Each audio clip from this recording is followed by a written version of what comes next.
विपरीत हो जाते हैं, हम शोकित हो जाते हैं, हम आगे, ये नकारात्मक सोच ही तो है। क्यों है? क्योंकि आधार नहीं है। आधार हो तो फौरन उसकी काट है। भगवान है ना, प्रभु है ना, ऐसा कैसे हो सकता है? हम उनका भजन करते हैं, हम उनके आश्रित हैं, ऐसा कैसे हो सकता है? महाराज जी, ये तो सोच रख लिया और इससे हम पार भी हो गए। महाराज जी, फिर जब असफल हो जाए उसके बाद हमारा क्या मान्यता रहनी चाहिए? सही बात पूछो तो जब आप ऐसा करोगे तो असफलता में सफलता का ही आनंद अनुभव में आएगा। सकारात्मक सोच ही जीवन का सुख है, नहीं तो दुख और सुख और जय और पराजय ये टिकाऊ नहीं है। जैसे दिन टिकाऊ नहीं है, ऐसे रात टिकाऊ नहीं, ऐसे सुख टिकाऊ नहीं है, ऐसे दुख टिकाऊ नहीं। कोई सदैव विजयी नहीं रहता, कोई सदैव हारता नहीं, कोई सदैव सुखी नहीं रहता, कोई सदैव दुखी नहीं रहता। ये क्रम चलता रहता है। दुख के अवसर पर हमें हमारे विचार बचाते हैं हमको। अभी हम अपने विचार में अपने को बीमार मान ले तो हम कल से आने लायक नहीं रहेंगे, ध्यान रखना। हम आज अब भी नहीं मानते कि हम बीमार हैं, तो हमारी निगेटिव सोच जो है ये बिना भजन के नहीं जाएगी। और अगर ये बनी रही तो अरबों रुपया हो, खूब बड़ा पद हो, पति, व्यवस्था, पत्नी, सब कुछ हो, लेकिन नकारात्मक सोच तुम्हें चैन से नहीं रहने देगी। पक्की बात मान लीजिए। इसको सुधारना है तो सत्य पे आइए, धर्माचरण कीजिए, पवित्र चरित्र रखिए और नाम जप कीजिए, आपकी सोच बदल जाएगी।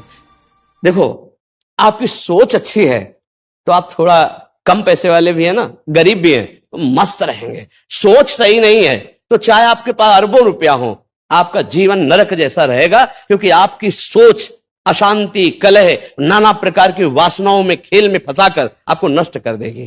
तो हमें लगता है कि बिना अध्यात्म के चिंता, भय, शोक इसका दूर होना बहुत कठिन है। नाम जप करो, चरित्र पावन रखो। आज प्रायः चरित्र को हम नहीं सुरक्षित रख रहे। ये समझ लीजिए कि चरित्रवान के पास ऐश्वर्य चरण चूमता है। चरित्रहीन चाहे आप जितना धन एकत्रित कर ले, शांति और सुख का अनुभव नहीं कर सकते। अब ये बात शास्त्र की और संतों की मानना स्वीकार करो तो अभी आनंद की अनुभूति हो जाए। हमारा चरित्र देखो, हम राम चरित्र गाते हैं। राम जी रघुवंश में प्रकट हुए और रावण उत्तम कुल पुलस्त करनाती, ब्राह्मणत्व उत्तम कुल पुलस्त करनाती, लेकिन चरित्रहीन हो गया तो राक्षस कहा गया। समझ रहे? चरित्र गाते हम, राम चरित्र गाते हैं। मां केवल अंतर है नहीं, वही बड़ी रा उसमें भी लगी हुई है। रा मां वही भगवद अंश है, जय विजय और कोई दूसरा नहीं है। ये लीला करके दिखाया कि एक चरित्रहीन हो गया तो राक्षस है, चरित्रवान तो वही भगवान। सब में भगवान है, वही लीला कर रहे। देखो, हम अपने चरित्र को पावन रखें, हम धर्म से चले, नाम जप करें, तो आप कहीं भी आपके अंदर नकारात्मक भाव आपको परास्त नहीं कर सकता। ये हमारा अध्यात्म का अनुभव की बात है। नहीं तो क्या कर दिया जाए जिससे आप बच सकते हो? सोचो, आपको क्या मिल जाए? एक ऐसा शब्द बोल दो जिससे आप निर्भय, निश्चिंत और निःशोक हो सकते हैं। एक बोलो कि ये मिल जाए तो मैं बिल्कुल निश्चिंत हो जाऊंगा और आज से कोई कामना नहीं करूंगा। बोलो, कोई एक बात बोलो। नहीं बोल सकते, क्योंकि एक के साथ हजारों बातें लगी हुई हैं। एक केवल वो है कि परमात्मा मिल जाए तो फिर सब पूर्ण हो जाए। जिसके पाने के बाद कुछ पाना बाकी नहीं रहता, जिसके जानने के बाद कुछ जानना बाकी नहीं रहता, और जिसको अनुभव करने के बाद कोई भय नहीं रहता। 5 वर्ष के प्रहलाद जी हैं, त्रिभुवनपति हिरण्यकश्यप है, सकारात्मक सोच है, मेरा हरि मेरी रक्षा कर रहा है, बाल बांका भी नहीं कर पाया। हां, अगर हमारी कभी पराजय होती तो उस समय भगवान इतना बल देते हैं, इतना सुख देते हैं कि वो पराजय क्षण में नष्ट हो जाती है, हमें शोक नहीं होता। देखो, बड़े बड़े भक्तों को पराजय का मुख देखना पड़ा। धर्मराज युधिष्ठिर, अभिषेक हुआ, इंद्रप्रस्थ के सिंहासन पर चक्रवर्ती सम्राट पद पर बैठे, कपटियों ने कपट करके परास्त किया। 12 वर्ष का वनवास, 1 वर्ष का ज्ञातवास, परिणाम भारी कष्ट सहा।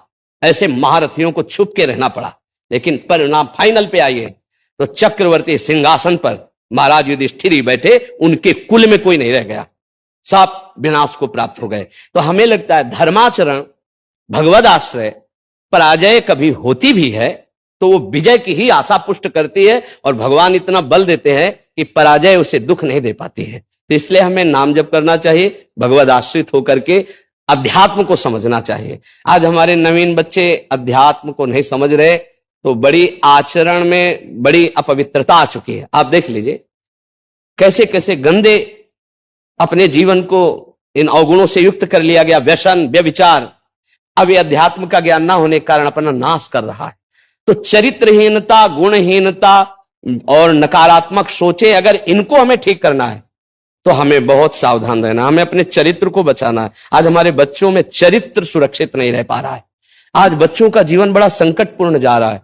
बात पक्की समझना, हमको जब ऐसी बात आती है तो हम दुखी होकर के बोलने लगते हैं कि आज हमारे राष्ट्र का जो ये नवीन भविष्य है, ये संकटपूर्ण परिस्थिति में जा रहा है। गर्लफ्रेंड, ये बॉयफ्रेंड, ये व्यसन, ये इनको चैन से नहीं रहने देंगे। नवीन अवस्था के बच्चे हैं, जब गंदे आचरणों में फंस जाते हैं, अब उनको ब्लैकमेल किया जाता है। वो अपने माँ बाप से बता नहीं सकते कि दूसरे से कहने घुटते रहते हैं, और अगर ज्यादा घुटन आ गए तो अपने आप को। तो इसलिए हमें लगता है अध्यात्म को समझा जाए और नाम जप करते हुए चरित्र पावन रखा जाए। आपका इसमें कोई संशय? हाँ, आप अच्छे आचरण वाले बने, खूब नाम जप करें और धैर्यपूर्वक विश्वास रखें कि भगवान मेरे साथ हैं। अगर कभी ऐसी हार या पराजय या दुख आता है तो हम उसको सहने के लिए धैर्यवान रहें। हम उसमें इतना निगेटिव न सोच जाए कि हमारा जीवन से ही निराशा हो जाए। आज हमारे बच्चों में बहुत जल्दी इतना सोचने की क्षमता आ गई है कि अब तो यार जीवन किस काम का, कहीं कोई ब्लैकमेल कर रहा है तो जीवन, अरे हमें लड़ना है। हम कल भी कह रहे थे कि बच्चों को चाहिए माता पिता से दोस्त जैसा व्यवहार करें, और माता पिता को चाहिए कि बच्चों से दोस्त जैसा व्यवहार करें। दोनों आमने सामने बैठकर उनके हृदय की बात को जाने और उनको दोस्ती की तरह सपोर्ट करें, तो आगे बढ़ सकते हैं। वो दलदल में फंसे हुए निकल सकते हैं। नहीं तो कई ऐसे गंदे बच्चे होते हैं जो अच्छे बच्चों को अपने विषय जाल में फंसा करके उनके जीवन को बर्बाद करते हैं। बकाया नकारात्मक सोच के लिए नाम जप बहुत जरूरी है। चाहे आप स्त्री हो, चाहे पुरुष हो, चाहे गृहस्थ हो, चाहे विरक्त हो, जब तक नाम जप नहीं करोगे, आचरण पवित्र नहीं रखोगे, तो वास्तविक सुख का अनुभव नहीं होगा। नाम जप बहुत आवश्यक, इसलिए हम सबसे प्रार्थना करते हैं नाम जप करो। शराब मत पियो, मांस मत खाओ, पराई माता बहनों की तरफ गंदी दृष्टि से मत देखो, गंदे आचरण मत करो। ये मनुष्य जीवन ऐसे गंदी बातों के लिए नहीं मिला